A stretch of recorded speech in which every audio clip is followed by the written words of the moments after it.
हमने कोई विधान आज तक कहीं नहीं पढ़ा कि कोई स्त्री भागवत की सप्ताहिकी अनुष्ठान करे। कई कारण हैं जिनके कारण वो अनुष्ठान सम्यक रूप से पूर्ण करने का अधिकार नहीं करती रखती।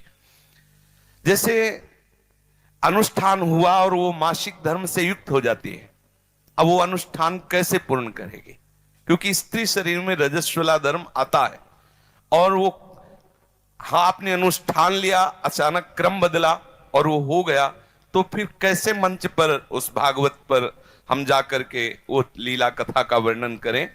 इस तरीके के बहाने बना दिए गए। दूसरा, जब आपको बाहर निकलने के लिए कहा जाता है, पहले व्यवस्थाएं वैसी नहीं थी। आज सब कुछ है, चाहे आप पैड्स ले लीजिए, आप और भी कई तरीके की अच्छी चीजें, सब आप नॉर्मली वर्क कर सकते हो। पहले कुछ भी नहीं था, तो पहले क्या करें? तो आपको घर के अंदर ही बंद रहना पड़ता था। आप जिस तरह के कपड़े इस्तेमाल करते थे, तो ऐसे रीजंस थे नहीं करने के। बीच वाले आके काम खराब करते हैं। इतना शुरुआत जिसने की उसने एक अच्छे रीजन से की, बीच वाला आके काम बिगाड़ देता है। उसने बिगाड़ दिया ये बोल के अछूत है, ये है, वो है। भाई 9 महीने एक लड़की जब बच्चा पैदा कर रही होती है, वो पीरियड से नहीं होती है। और कहा भी जाता है ना कि बच्चे को खून से सींचा है। 9 महीने उसको पीरियड्स नहीं आ रहे, उस खून का इस्तेमाल तो हो रहा है ना बच्चे को सींचने में। अगर आपको लग रहा है वो खून इम्प्योर है, आप में से जितने हम सब बैठे सब इम्प्योर है, उसी खून से सबको सींचा गया है, इसलिए वो 9 महीने नहीं हुई। बाकी जो लास्ट में बचता है वो नेक्स्ट 40 दिन में निकल जाता है। तो इम्प्योर तो हो ही नहीं सकता। द्रौपदी जी के लिए वो उस वक्त रजस्वला अवस्था में थी जब भगवान आए। भगवान ने टच करने से पहले नहीं सोचा कि रजस्वला अवस्था में है। आप और हम कौन होते हैं सोचने वाले, ये मत करो वो मत करो। तो ये बातें बनाई गई। पहले रीजन अलग थे, सेफ्टी पर्पस था, आराम के लिए था, खान पान का पर्पस था। अब ये सब नहीं है। गांव का एक बच्चा जानता है इस बात को कि जब स्त्री का अपना धर्म हो तो विश्राम करे, पूजा, रसोई, अनुष्ठान इनसे दूर रहे। ये विधान है। अब यहां उदाहरण दिया जाएगा कि द्रौपदी जिस समय रजस्वला थी उस समय भगवान समा गए। अरे ओ,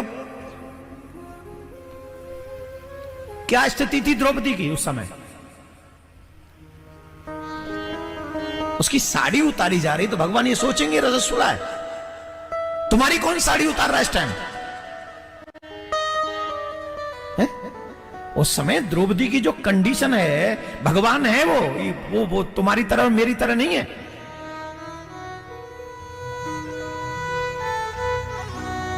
द्रौपदी की रजस्वला स्थिति है, लेकिन विपत्ति उस समय है तो भगवान वहां पहुंच गए। लेकिन द्रौपदी को छोड़कर दोबारा बताओ और कहां गए भगवान फिर इस स्थिति में? बोलो, बताइए हमें, एक उदाहरण दीजिए।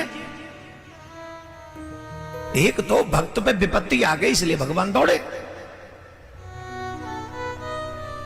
दूसरा उदाहरण, उसी रक्त से मनुष्य का जन्म होता है, निर्माण होता है। ये प्रकृति का नियम है, मेरा और तुम्हारा नहीं है। जिस प्रकृति ने उस रक्त से मनुष्य का निर्माण किया है, उसी प्रकृति ने ये हमको कहा है, डोंट डू दिस। उसी पुराण, वही धर्म का ये आज्ञा है, स्पेशली आज्ञा है कि आप रसोई में नहीं जा सकते उन दिनों में, आप पूजा में नहीं जा सकते उन दिनों में। आज अगर हम इस व्यासपीठ पर बैठकर गलत विचारों को हम व्यक्त करेंगे तो आने वाली पीढ़ी धर्म से दूर हो जाएगी और धर्म को अधर्म को धर्म समझ के अधर्म करने लग जाएगी। ये हमारी जिम्मेदारी है। हमें शास्त्रों का पूरा ज्ञान होना चाहिए। आजकल ये तमाम क्वेश्चन आंसर होते और हम उल्टा सीधा कोई भी जवाब देते हैं। अगर आंसर न मालूम हो तो चुप रहो, लेकिन अधर्म को धर्म बना के साबित मत करो। इससे बहुत बड़ा फर्क पड़ेगा। आने वाली पीढ़ी समझेगी कि जब ऐसे धर्माचार्य ऐसा बोल रहे हैं तो यही सच होगा।